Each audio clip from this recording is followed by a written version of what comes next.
नमस्कार, मैं हूं Amod Srivastava. Amazing thought, amazing message, amazing information की दिशा में आज एक कदम और आगे। आज के इस चिंतन का विषय है मौली का महत्व, डॉक्टर विजय शंकर की कलम से। आपको ये मेरा वीडियो अच्छा लगे तो लाइक करें, शेयर करें और लाल बटन दबाकर सब्सक्राइब अवश्य करें। साथ ही बेल आइकन दबाना बिल्कुल ना भूलें। आज के चिंतन का विषय मौली का महत्व। मौली बांधना वैदिक परंपरा का एक हिस्सा है।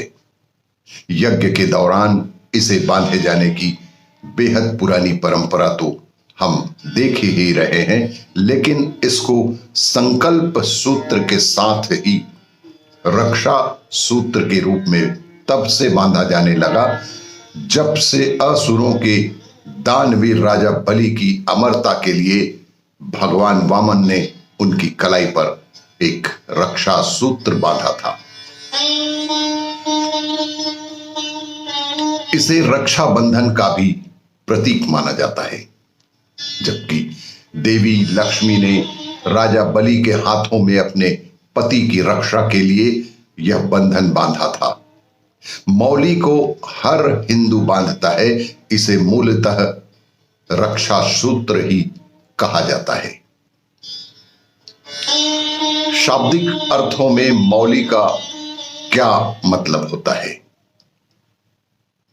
मौली का शाब्दिक अर्थ है सबसे ऊपर। मौली का तात्पर्य सिर से भी है। मौली को कलाई में बांधने के कारण इसे कहीं कहीं किन्हीं क्षेत्र में कलावा भी कहते हैं। इसका वैदिक नाम उपमणिबंध भी है। और मौली के भी कई प्रकार हैं, जैसे कि भगवान शंकर के सिर पर चंद्रमा विराजमान है, इसीलिए उन्हें चंद्र मौली भी कहा जाता है। कैसी होती है ये मौली? मौली क्या होती है?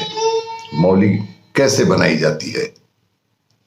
मौली कच्चे धागे अर्थात सूत से बनाई जाती है, जिसमें मूलतः 3 रंग के धागे होते हैं।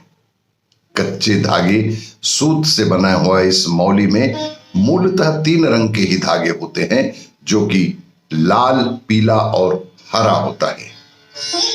लेकिन कभी कभी यह 5 धागों की भी बनती है, जिसमें नीला और सफेद रंग का सूत्र भी लगा होता है। 3 और 5 का मतलब कभी लोग त्रिदेव के नाम की तो कभी पंचदेव के नाम से जानने का प्रयास करते हैं। मौली धागा बांधने के नियम क्या हैं? हमारे बेहद पुराने पौराणिक शास्त्रों के अनुसार पुरुषों एवं अविवाहित कन्याओं को दाएं हाथ में कलावा बांधना चाहिए, अर्थात अविवाहित कन्याओं और पुरुषों के दाएं हाथ में मौली धागा बांधने का विधान है, और विवाहित स्त्रियों के लिए बाएं हाथ में कलावा बांधने का नियम हमारे शास्त्रों में उद्धृत है। मौली बंधवाते समय जिस हाथ में मौली बंधवा रहे हों उसकी मुट्ठी बंधी हो, कुछ अर्थ उसमें अवश्य ही रख लेना चाहिए, और दूसरा हाथ अपने सिर पर होना चाहिए। ऐसा शास्त्रों में विधान लिखा गया है। मौली कहीं पर भी बांधें, एक बात का हमेशा ध्यान रखें कि इस सूत्र को केवल 3 बार ही लपेटना चाहिए। वह इसके बांधने में हमेशा वैदिक विधि का ही प्रयोग करना चाहिए।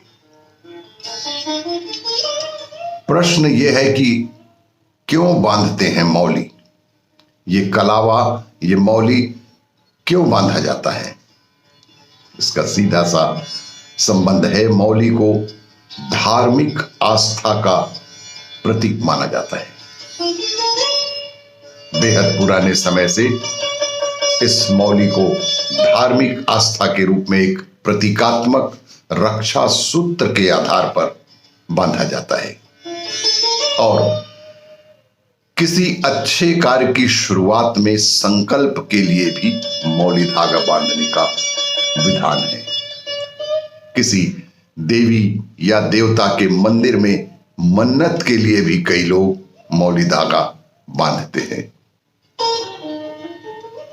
किसी भी शुभ कार्य की शुरुआत करते समय या नई वस्तु खरीदने पर हम उसे मौली बांधते हैं ताकि वह हमारे जीवन में शुभता प्रदान करता रहे, हमारे जीवन में सुख और शांति प्रदान करता रहे।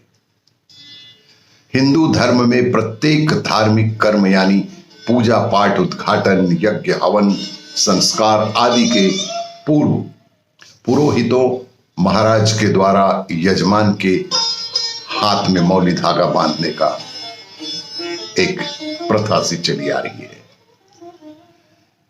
मौली रक्षा करती है हमारे जीवन में घटित होने वाले विपरीत परिस्थितियों से हमें बचाती है।